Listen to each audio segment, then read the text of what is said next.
El Maracador, donc, qui est déjà sur notre plateau. Mon frère, comment tu vas?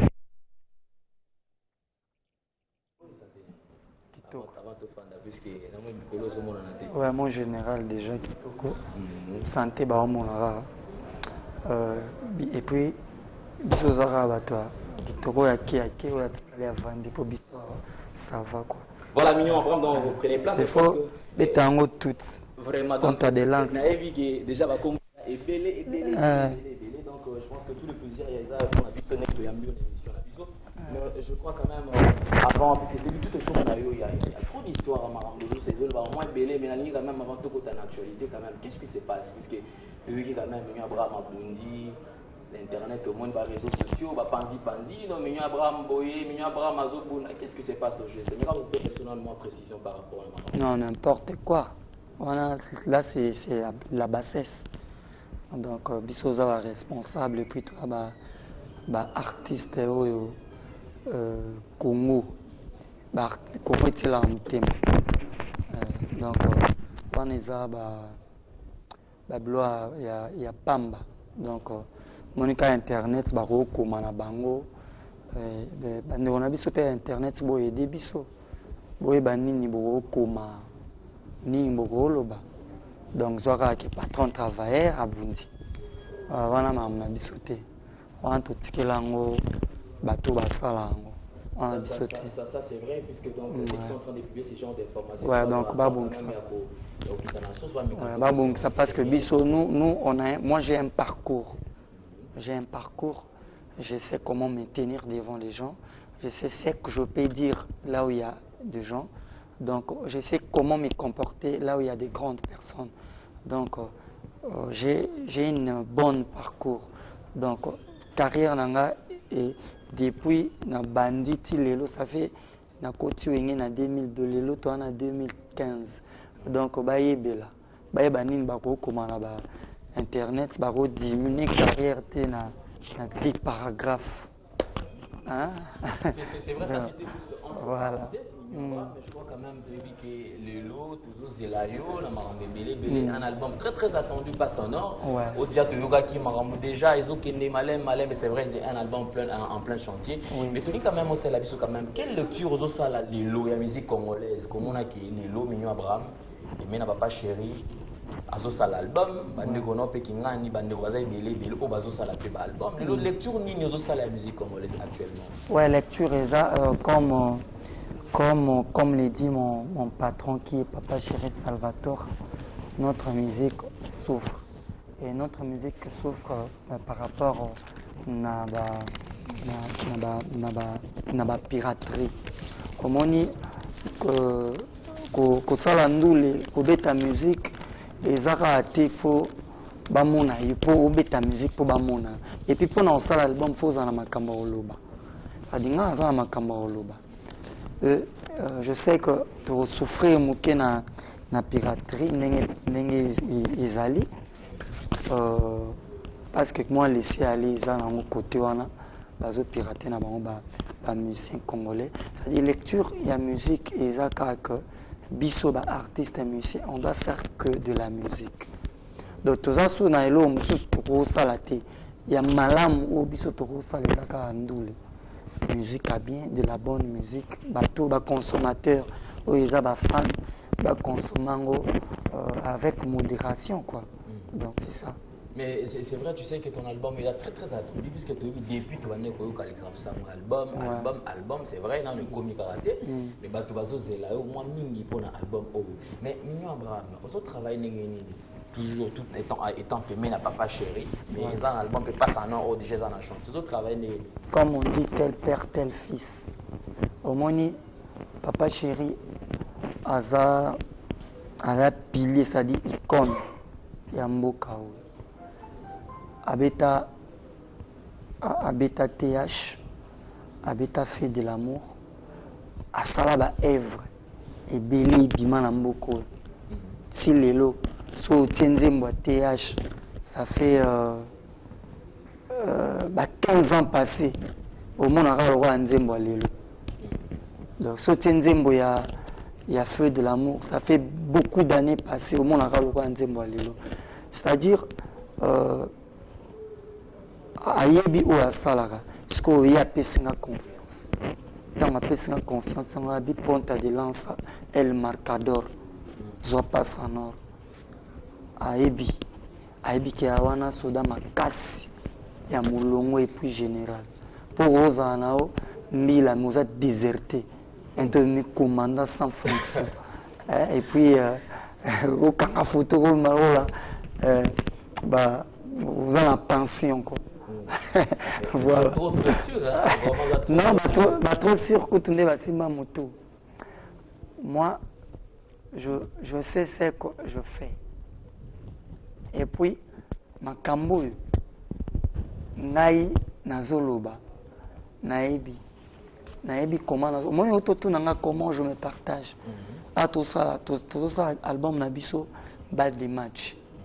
Na balle de match, je te dis. Non, ça va blague, non, ça va jeter, parce que papa chéri est là, bosser. Non, ça va sale. Je fais du sale. C'est-à-dire, non, bosser, je bosse d'arrache-pied. C'est-à-dire, je travaille. Voilà, au four et au moulin. C'est-à-dire, que l'homme double poumon.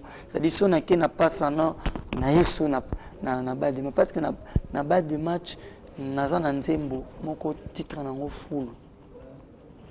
Full. Oh. Voilà. Nana titre. Full. Voilà na balle de match. Voilà na balle de match. Et puis na balle de match, na yembi su nzembo musu eza wana titre nango double G. C'est-à-dire na interpréter le quoi denzembo, na yembi quoi denzembo. Double G eza vient absolument carré. Et puis na ba voko ebele. Na ba voko misu ba benga ngo fibo na fibo. Fibo na fibo. Mais quand on dit quand même, moi image quand même il y a fou puisque tu vis quand même lorsqu'on reçoit un artiste c'est vrai il faut l'accepter de quoi est-ce que vous êtes capable de dire même c'est ce moi long moment manqué par rapport à fou puisque fou toi on a passe na code na passe en na balle de match. Na balle de match. Voilà donc fou tout dans la lundi makate qu'elle fait le liquide l'amour. Pour moi toi bolongozi qui s'acape comme bon maman moke absence ya guirené il est l'ami il est là Luantang. Je giravais ton de quoi moi si atako abotama aveugle ya mobali akobanga koleka liboso na ye bolumbu ya wenzambe papa Martin kanda na izipa est-ce que mibali na tangwa kolinga babungisa ko ya bango conscience to basine basana mapoba nyokomaka guide fly na lili folo kokiozanga eloko kitoko kasoyo ya polati kosanga netolinga kanga okamana ndenge elongi na kozonga babibi lokolo oyo enati molangi remi le motema dia kolukela ngo solution ebongo motema oyo elingi moto alingi ote wili musheni pasi kozala se ya libela ngai batangaka kelasi onabi okoma moto alingi kozala PDG to ministre mais mpona kokoma bolingo moto olingi kelasi ezalaka te mama olobaki na nga bolingo eza lokola lisano naboyaka koyoka yaya ya oyo moto olobaki moto akozonga mabele bolingo soki ekufi pourkui ekomaka ene na bolingo bidie mobengai les patriotes humble bolingo nanga malgré baqualité nango perdre pouvoir ya kozongisa mosuni na mokuo bwaka na fulu santinela teka butu na yo wazwa mwa mbongo me oya ngai nateki te naza kolala te o nzambe pasi elula pasi ekipata nzoto te. Merci beaucoup.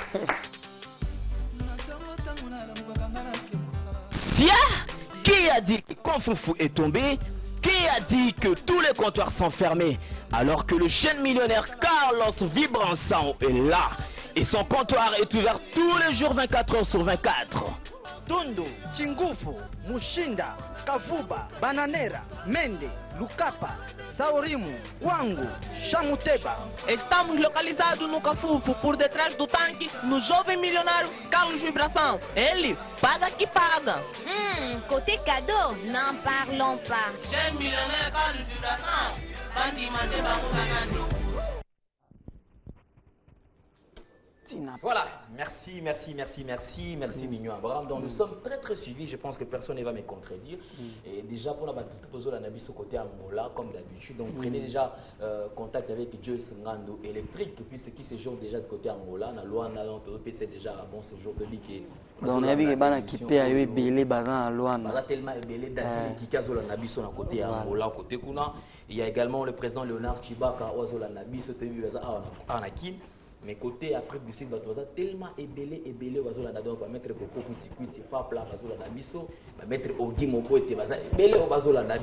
donc déjà pour vous qui avez besoin de soutenir cette émission, mesdames, messieurs, donc déjà prenez contact avec Joyce Ngando électrique, actuellement en Angola, précisément à Luanda, à Place Wana. Vous en avez besoin, vous allez parmi vos partenaires fiables, parmi vos partenaires VIP à émission, on va soutenir la émission. Donc je pense que déjà électrique à côté, beaucoup de nana et comme d'habitude, et puis déjà beaucoup c'est retrouvé par rapport à l'émission.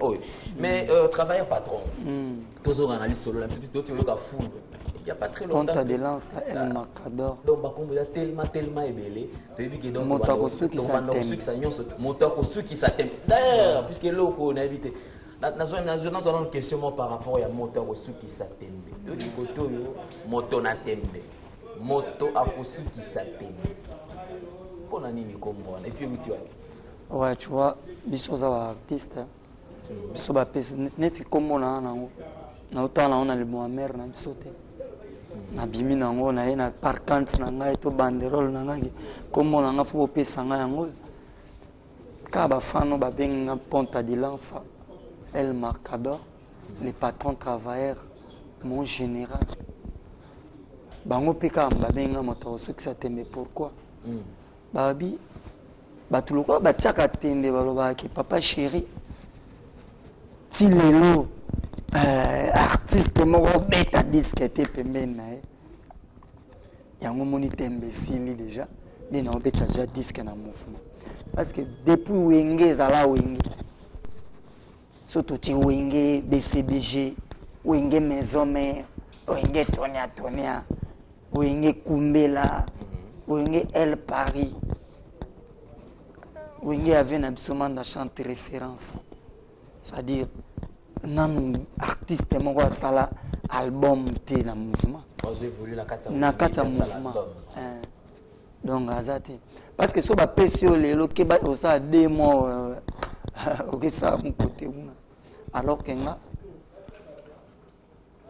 yango babi moto ko succès temba tembe tout ba tiaka ke o jamais et ko sala mabongo et puis ko beta te ça dit ko beta et au beta parce que to ebindeni toujours travailler to zape mbango te to zape na course na mutu te. Donc nous on fait notre travail. Donc on travaille mollo. Si tu mets ma bango dans les bonnes choses. Le quoi disent que ils ont bimakalate balle de match.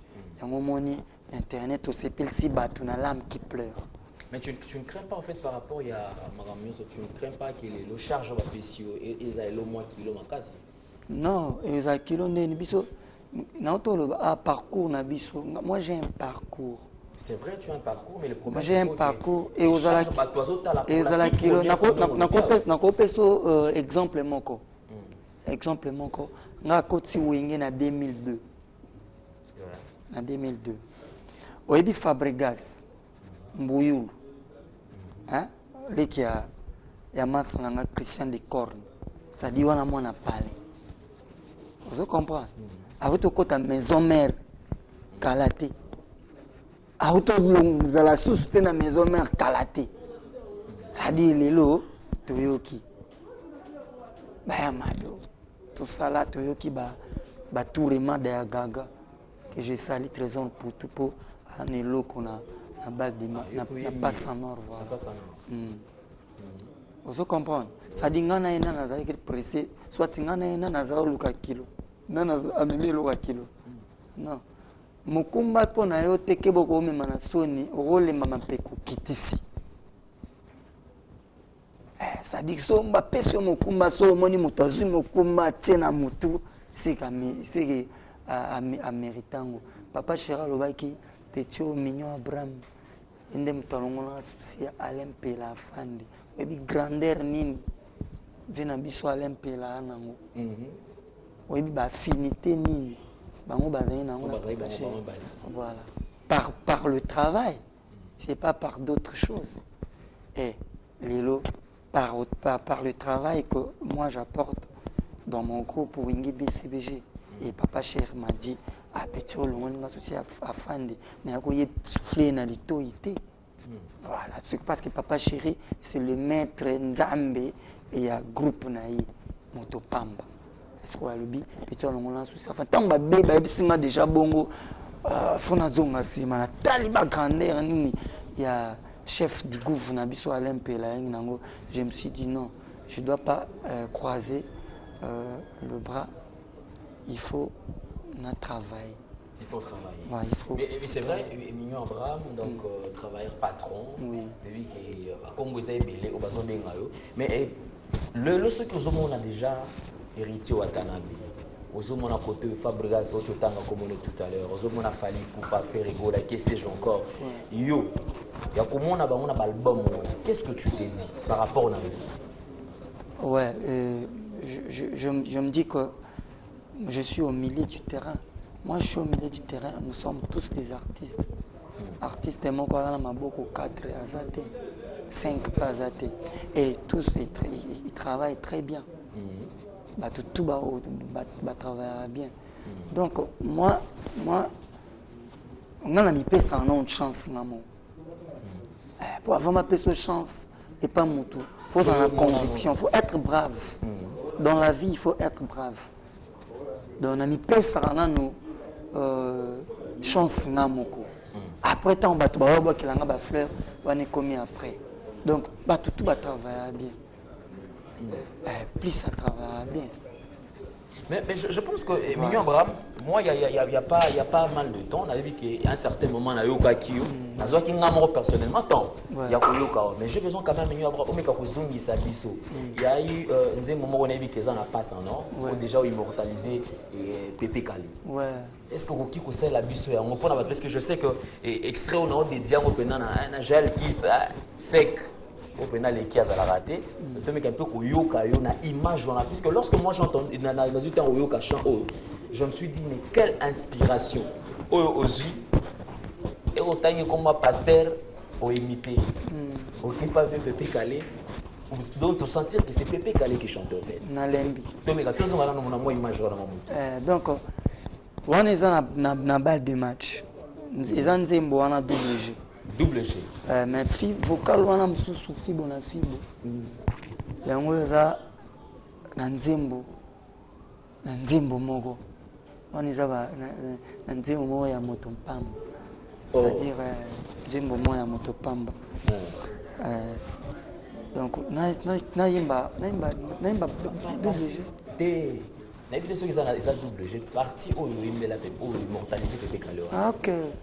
Likambata obasani ngai likambata ya obasani ngai pota etikali elembo na motema mawa na ngai eketi na mboka bawa eke kobeta mpotolo mpango Pépé Kalé kokoko atuni ngai baloza kolela nini nalobi bolingo eza konyokolo ngai yampani alobi kabana mokili ezali mawa te mekende losambo mpo yobondela Nzambe nakei losamba mpo na bosana ye nakei losamba mpo na bosana ye Nzambe apesanga molongani mosusu nasunga ngai na mokumba ya banango yampani wani bisonji bimpokela ye ya balinga ya balinga ya balinga ya lolenga ya lolinga ya balinga ya bebe ya ngara mwana oyo lekela mpepe papa na mami mbula nakeila samba pona basala yo mama yo ambongwe Bravo. Là, on sent que Pépé Kalé maintenant, c'est puis l'inspiration dans notre pays pour immortaliser Pépé Kalé. Ouais, exact que nous sommes travailleurs, tout rabat tout. toi ba tout et puis surtout ba père na biso na ba immortel ça ba ba d'esprit ça dit ba ba instrument avant comment le roi instrument. Mais est-ce que c'était facile pour adapter voix na voix pépé calé, c'était facile? Non, il faut beaucoup travailler, pour imiter Moutou.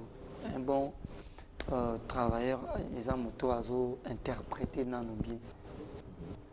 So tabat son habit, on a travaillé semaine on vient sur débat on travaille. So on a travaillé semaine on a venu sur carito ouais. Parce que si on a calme, oh bah ta ma famille riche, topé à bas pauvre, le colos alimoto, oyon zamba kela, ma beba koko e amboba sala, zamba pese tumbuwe tutana mabele. Ma lo ba vena biso ba def matika. Mais dans mon avis, il y a une chambre où on a comment il y a évêque. On les assistés. Tu vois, on est à la balle de match kaka. Dans l'émission, on a balle de match. J'ai fait du mal. Album est bien parce que balle de match, ils ont chemin vers Passano.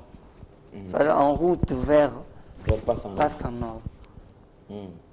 Mais quand même, c'est quand même image là, voilà, puisque tu sais que là, c'est bon, tu vois qu'il y a un moment de micro, tellement on a fait un solo de calme, bé angaye.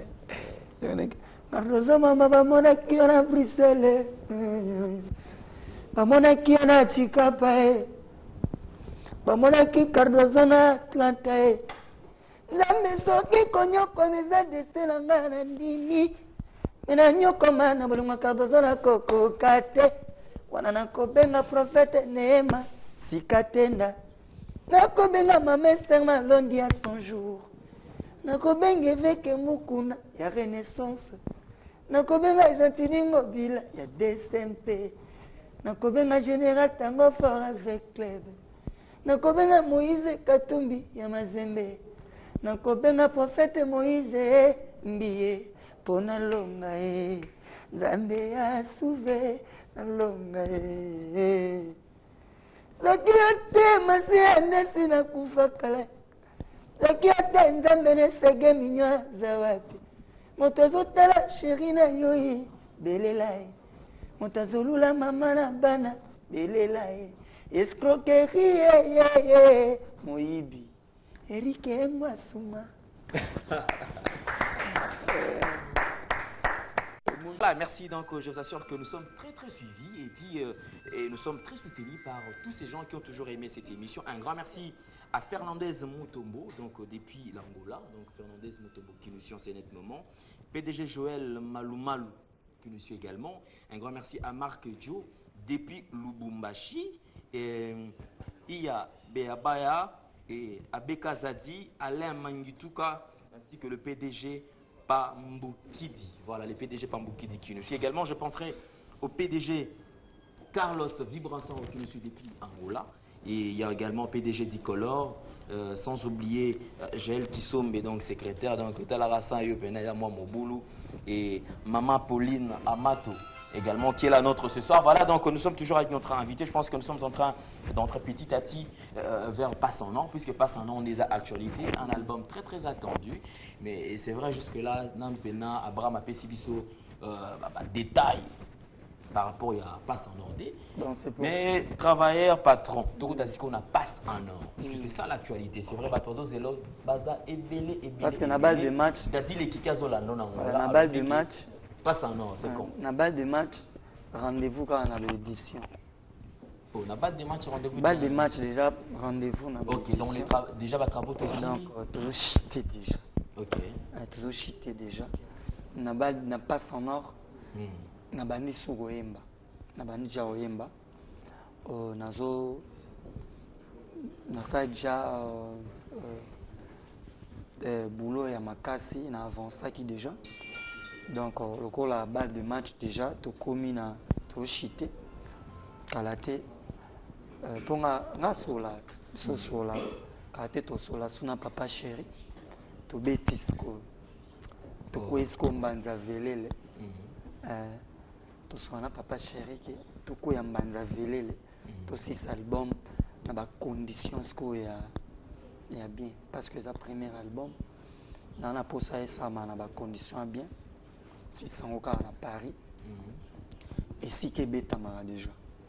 Mais puisque vous avez reçu l'autorisation de Papa Chéri pour l'album, est-ce qu'il y a eu des conditions si ils ont accompagné permission que non, par exemple, album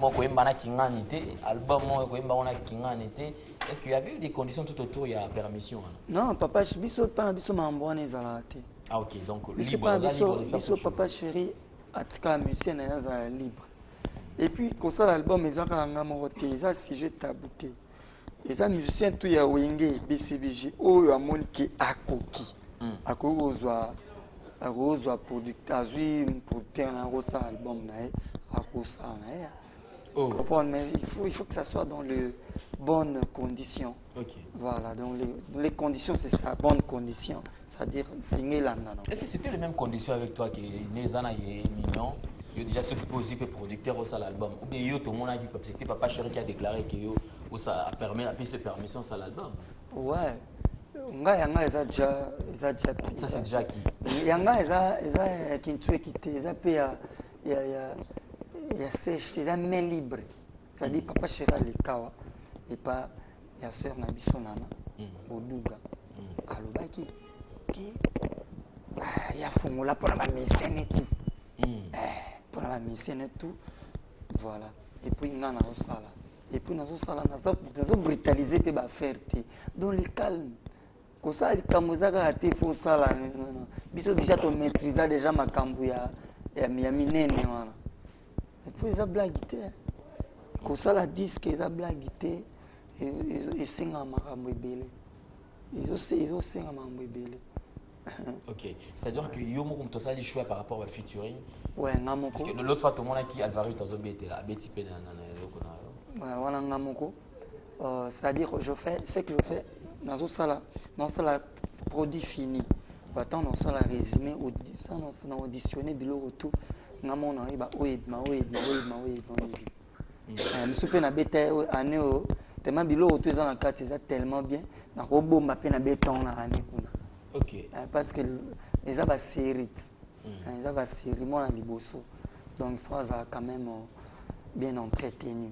Mais vous garantir quand même la fin de BCBG que non, malgré le bon mégobion, mais vous allez toujours dans la carte de BCBG. Puisque c'est ça que tu as pas ma paix. Ouais, moi. C'est parce que l'équipe moi dose et on se souvent mise en disponibilité au qui au Sénat. Te biso ça là déjà gaz depuis. Biso ça là déjà gaz. Biso betana wingé. Biso ça va musicien ya nzete musique ça musicien ya BCBG puis biso za na carnet d'adresse biso za isika ba to na orchestre oyo et tika basango na bamboka oyo to za na ba orchestre wana Mignon Abraham c'est vrai tu dis que makamane role que ngate. Mais je pense que Mignon Abraham prochainement tu as besoin on a quand même se faire accompagner la guitariste pour te temps pour découvrir moi le pour moi est belé mais je crois quand même qu'est-ce qu'on peut retenir quand même il y a Passe en or puisque c'est ça l'album c'est ça l'actualité d'ailleurs au batoizo zela ya on a Passe en or qu'est-ce qu'on peut retenir? Ouais Passe en or na bi que na moment on a lemba vient na Dodi Star na ba vient na ba mamba bazotala ya Shaduku ba de Dallas Tony Kimpio ka blink blink donc na bana tout ya Passe en or ba otala Dodi Kaipa Darcy Kekani Papi Notorious avec kaka bazotala et puis na lembi pas otala et loko na web sabango baza na confiance omoni et loko ba préparer moni bileo ba lambi bien na monoko eza ne lengi pe belsa ali muté ba kibana mutuamba muté ba retenir que leur artiste est en train de travailler et puis j'avance nazo avancer ti esika oyo tozomema bango parce que tozomema bango na esika bien mpo mwana moto babungaka identité tozomema bango na esika bien tozomema bango mpena na mboka mpena badécouvrir bamerveille oyo ezalaki caché mpona tosalaka bavoko toyemba bakodora maintenant tozwa tante wana ekomi naza na temps c'est-à-dire baoyoka bayoka ba fit bayoka ba fit na bato tamsu bazoro ndimate na bato tamsu kamu tamsu première fois mana congolais bayoka ba fit ba contact ezali et puis nazo remercier ba collègue nanga tout ya wenge na soutien et puis la participation à bango donc merci beaucoup donc na yebsaka ba fan na biso baza calme j'ai bien voilà donc ma fan base à la calme j'ai bien mais je crois quand même nous allons nous séparer puisque nous sommes arrivés pratiquement à la fin pour il y a entretien na biso na yo je crois quand même bato za pe bilé bazolanda yo puisque bato na ngola ba bengaki bato bengi de part et d'autre même Mignon tout on a besoin de yo kai donc nous vous promettons que très prochainement Mignon sera accompagné un guitariste puisque tous aussi temps à découvrir Passe en or, un album très attendu d'ailleurs, donc je crois que tout comme il presque pour tout Kabwana. Et le message dans ma tout bazolanda et puis moi dédicace comme d'habitude n'écoutez mes 5 ans. Ouais, lobby déjà tout temps nous déjà tout temps et puis base la du match à profiter na saluer l'Angola Zoa Ndombele bibliothèque internationale Alex Fumunsi vient en Alex Fumunsi et puis vient en Baudelaire Kuyena sans oublier Dax Kitondo c'est-à-dire bana Kambosh Corp tout mon général Betu Kangamba tout qui ça m'a des na dollar tout qui ça m'a des na dollar et puis bamote na batutu oyo bazo zela Passe en or de Bistar et puis Steve Kaipa na Luanda nabiki otalanga et puis Dave Kaipa na Luanda batutu Fofopotia Charlie Kanshipi Dimoula voilà Alembi merci je pense que nous allons nous séparer mais je crois quand même donc dans eloko kala ngana lo basu ya suka toyebi ke ba chaîne na biso internet et base na moza na Congo ba respecter biso ba pia biso respect na biso bazongisa batia biso bisika na biso doza c'est-à-dire so bazwi moto journaliste osala na chaîne bapesa ye notion na ye parce que voilà biso za ba carrière ebele moto mosu akoya te a déconner na 2 minutes na carrière moins 15 ans et ça m'a bien comprendre tous en ba carrière ebele puis tous ba responsable tous en bateau ba ozi batala biso tous en bateau ba ozi la album le quoi passe en or tam su ba roino ba mozape. Voilà, Mignon Abraham, notre travailleur patron. La maison qui connaît quoi, maison destin nanga, nandimi, menanyo quoi na bolingwa. Cardozo na koko kate, wana na kobenga prophète Neema, sikatenda. Na kobenga mamester malonga sans jour. Na kobenga évêque mukuna ya renaissance. Na kobenga général tanga fort avec club. Nakobenga Gentini Ngobila ya DSMP. Nakobenga Moïse Katumbi ya Mazembe. Nakobenga Moïse Mbiye pona longa ye. Zambe a souvé na l'autre trésor pour tout le monde ya gaga. Donc bambo théâtre rumba tout monde en zone. Donc carré chancel Mbemba le demi-midi. TikTok. Merci de m'avoir merci d'avoir répondu d'ailleurs à notre invitation puisque honoré Bisso Lilo donc je crois que nous retrouver très prochainement des rendez-vous déjà ils allaient à peine accompagner na guitare pour permettre de découvrir moi Marambébélé donc nous allons les séparer donc Mignon Abraham donc je pense que nous allons prendre notre deuxième invité donc